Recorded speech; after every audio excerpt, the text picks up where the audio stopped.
Good afternoon. This is Dr. Heidelberg, and today's presentation will be modal analysis using Inventor and doing the analysis on a crankshaft.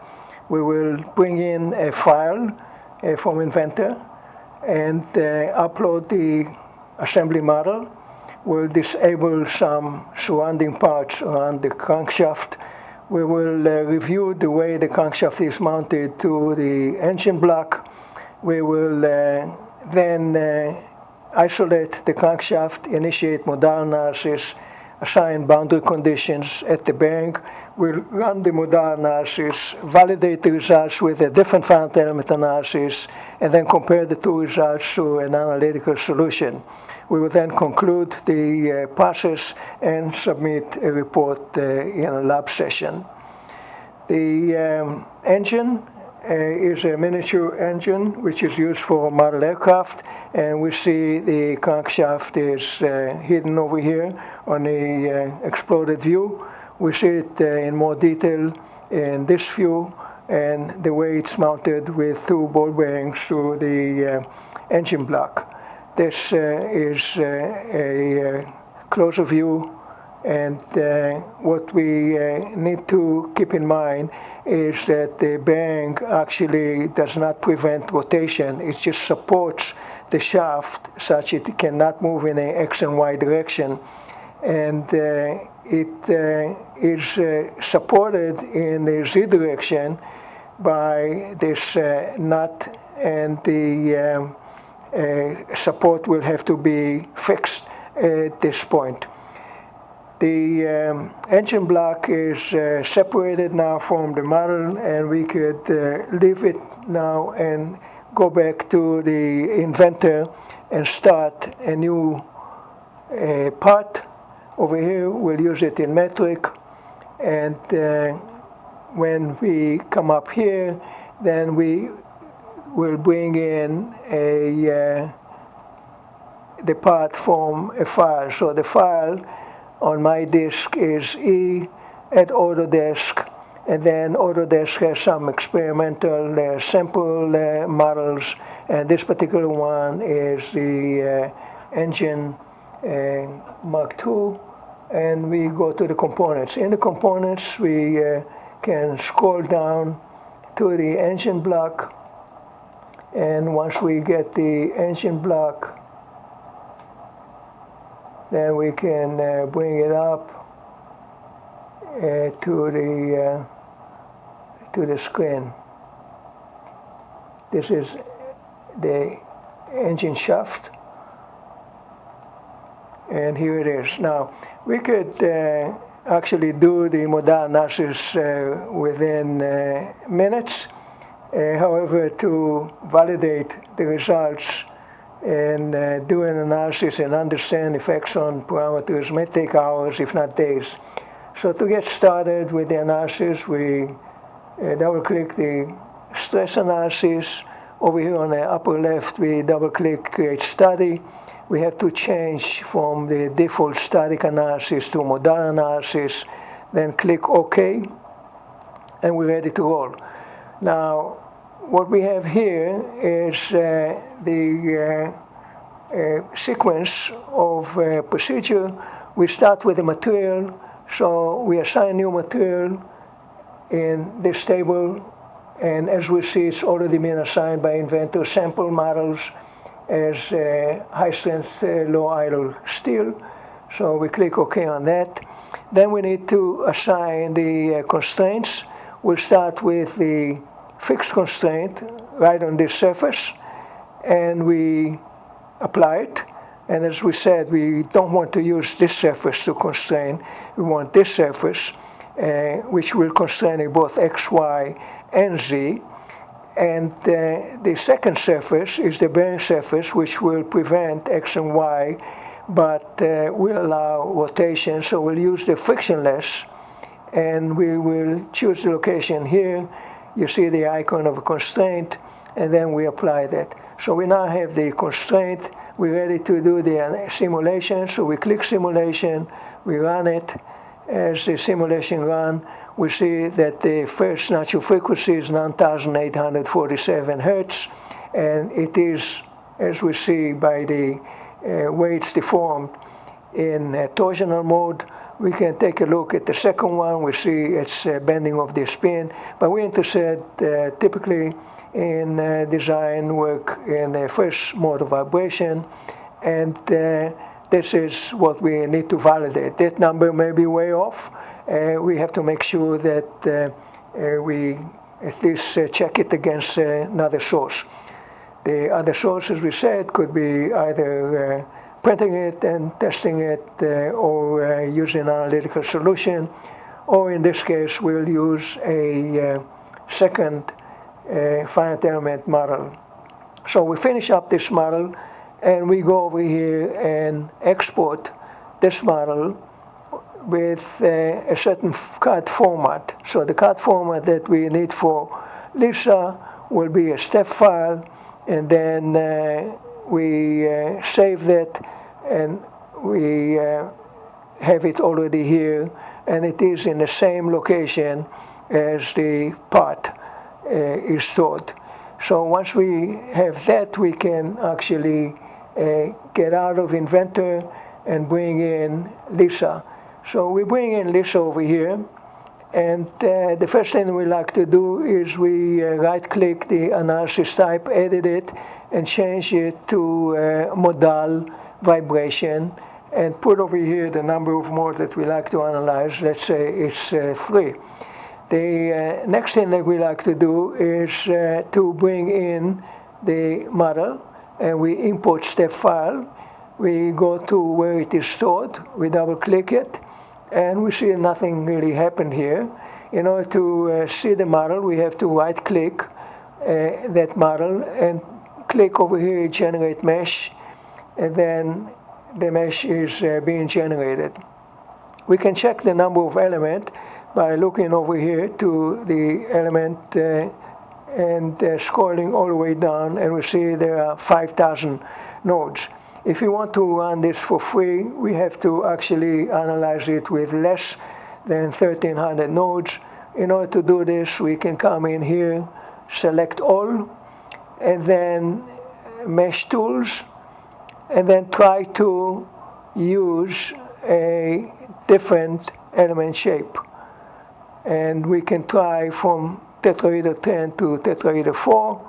We click OK, and then we could save that model, and in wherever area you want to save it, like for example in this one is over here, we call it the MK2, and we save. We can check the number of nodes, and we see that there's 1026, which is less than 1,300, so we're good to go with that for free. So the next thing that we like to do is to assign material. So we select all. We can have that in a complete model form rather than in wireframe. And on a red line, we right-click, assign new material, and we put isotropic, and the parameters for steel, 200 gigapascal, which is 209 zeros, 1, 2, 3, 4, 5, 6, 7, 8, 9. This is the Young's modulus, Poisson ratio 0.25, and then density 7,800 kilogram per meter cube, and we close. We have to notice that the size of this, the units of this tool are in meters. So if we look over here with the scale, just to double check what is the size, we see that it's 49.4. This means 49.4 meters. but we know that the size in the model is 49.4 millimeters. So what we have to do, we have to actually scale this down to the right size. We do this by coming over here to the mesh tool. First of all, we select all, and then we come to the mesh tool. We use the scale, and we can try 0.001, which is reducing it from meters to millimeters, and see how that goes.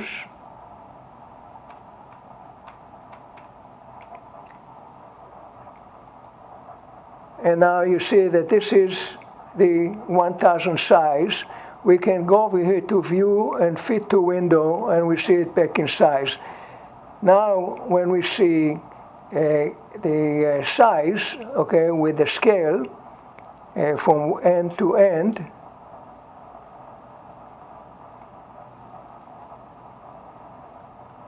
here's the scale, then you see that it's 43 millimeters, not 43 millimeters. That's where we want to be. So that is good. The next thing that we like to do is assign boundary conditions. Over here, when we input it, we get the different surfaces.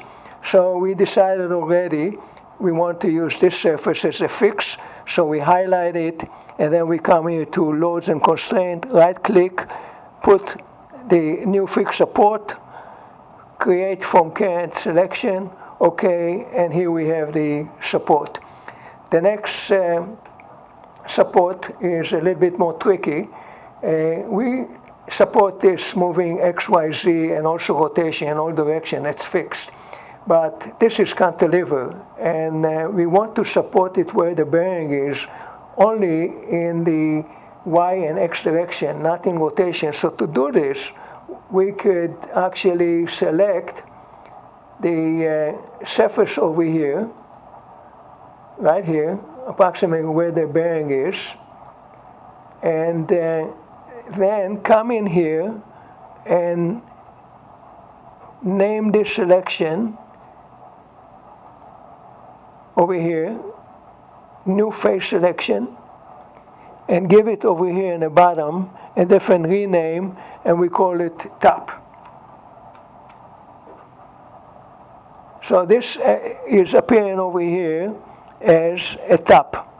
We can go over here to the load constraint of new displacement. We select the top over here. This is the top right here. And then we want it to be constrained, the top, in a Y direction. We don't want to move it in a Y direction. It can move in the X direction, fine.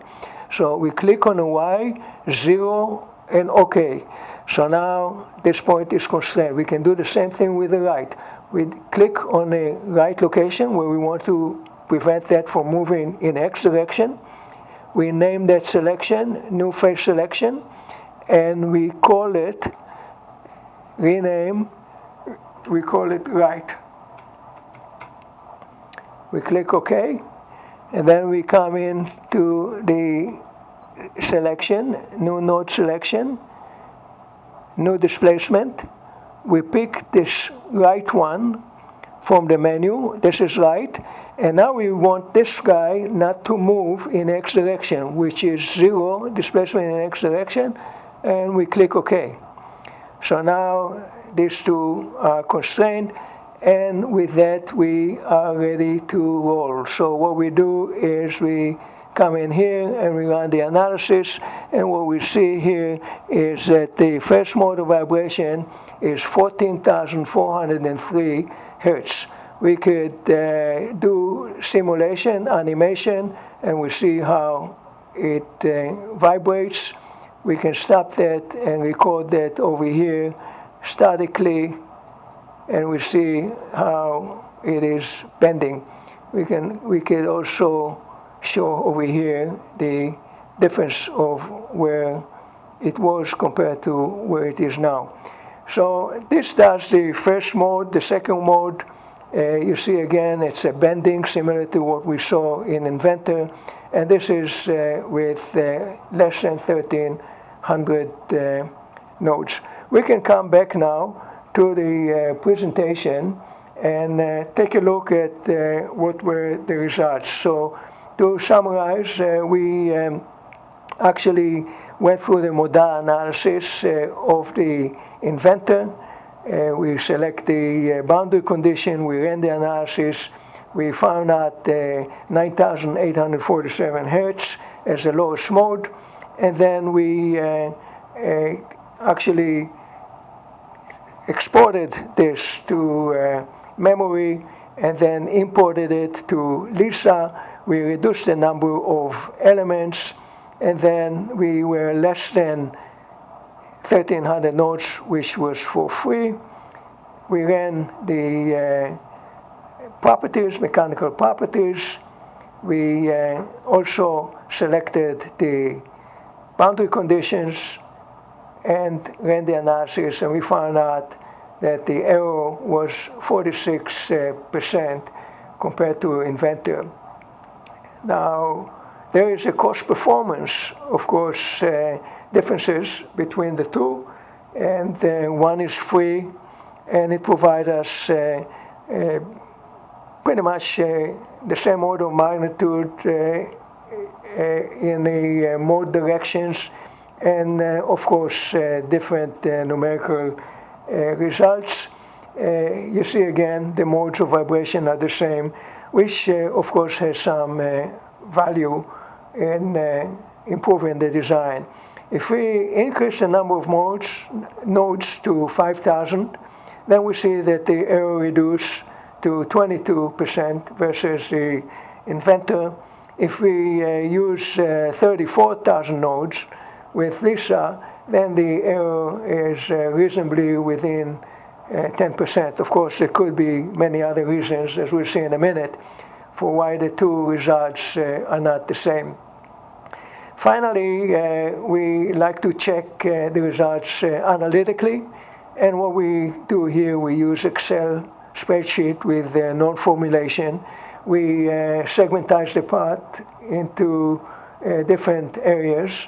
For each area, we have the parameters as taken from the Inventor and then manipulated in Excel to give us the moment of inertia for each one, and then also the torsional stiffness for each one, then combining all of them together, finding the natural frequency with a simple model of square root of k over j, and we find out that the results are only 2% away from what we found out in Inventor. To summarize, we see that given a CAD model of a mechanical part, analyzing strength of vibration may be done with finite element tool within minutes. However, validating the results, understanding them, and optimizing may take hours or even days. A great care must be given in modeling to the boundary conditions. The boundary conditions must be assigned in proper location. They have to represent proper reaction directions and also proper number of degrees of freedom at the supports. The finite element solution should always be validated by a second source, not be taken for granted. Testing is best be done by testing is the best way of validating. Approximate analytical solution is second, and using a different finite element tool to validate is third. When using finite element analysis as validation, another source, the errors may be results of the following. There may be different models. One may be CAD model, the other one may be just an approximated geometry. There may be different governing conditions, equations such as 2D, 3D, linear or nonlinear. Material specification may differ, different type of elements and resolution. There also may be different boundary condition specifications and also different loading method. Some, for example, may load moments directly, and other system may load moments by using two equal and opposite forces, which may cause a result. Now, differences in the result must be explained, and the troubleshooting process leads us to a better understanding of the part, also better understanding of performance sensitivity to changing parameters, and the cost effectiveness of the analyzing tool. So this concludes our presentation, and we will actually repeat that in our lab session. Thank you.